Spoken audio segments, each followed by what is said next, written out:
Alam mo ba kung sino ang hindi pumunta sa Epstein Island? Si Diddy. At alam mo ba kung sino ang hindi pumunta sa Diddy party? Si Epstein. Bakit? Dahil magkakompetensya sila. Music mogul Sean Diddy Combs just sentenced Sean Diddy Combs sentenced 50 months in prison. Confidential information with Jeffrey Epstein. When I met Jeffrey Epstein. When I met Jeffrey Epstein.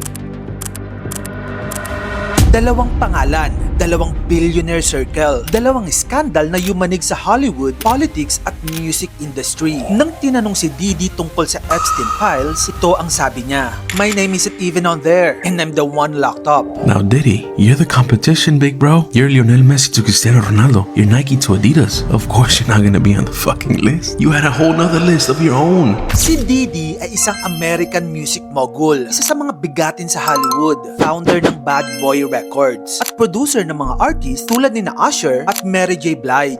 Yung yaman niya, umaabot sa hundreds of millions of dollars. Samantalang si Jeffrey Epstein naman ay isang financier. Nagsimula bilang teacher sa Dalton School sa New York noong 1970s, hanggang sa nagtayo ng sariling firm na J. Epstein & Co. Naging bilyonaryo siya at nakihalubilo sa mga politicians at mga celebrities. Ang pagkakapareho nila, pareho silang naging mayaman at mapera. At ang yaman at kapangyarihan na meron sila, ayon sa mga akusasyon sa kanila, ay ginamit di umano nila sa kalokohan. Si Diddy kaliwat kanan ng allegation ng abuse at trafficking. Nag-viral din yung na-discover na 1,000 bottles of baby oil and lubricants sa kanyang mansyon. Ginagamit daw yung mga oil na yon sa sikat na Diddy parties, kung saan maraming celebrities ang umaten. Sa ngayon, ang gobyerno na mismo ng US ang nag-iimbestiga sa kanya. Samantalang si Epstein naman, na mainit ang pangalan ngayon, ay may mga kaso ng pang-abuso sa mga menor de edad sa loob ng napakaraming taon. May sarili siyang isla kung saan ginagawa niya ang mga nakakadiring aktibidad na ito. Pero hindi lang siya ha, meron siya mga big time clients like politicians and celebrities. Ayon sa ilan,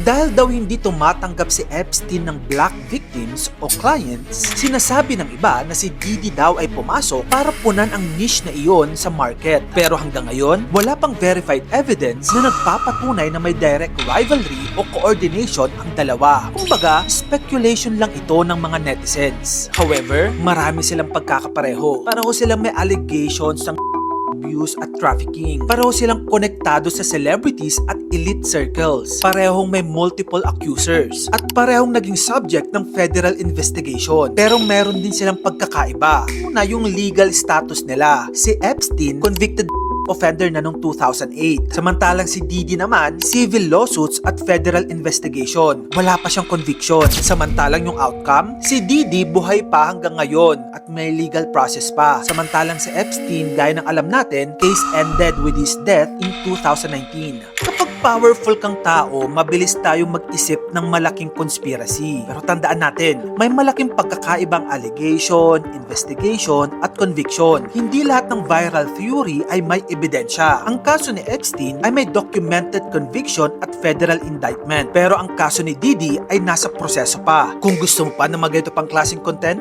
dito lang yan sa channel ko, kaya follow ka na. Mag-subscribe ka na rin sa aking YouTube channel. Yun lang, maraming salamat sa panonood. Now Diddy, you're the competition, big bro.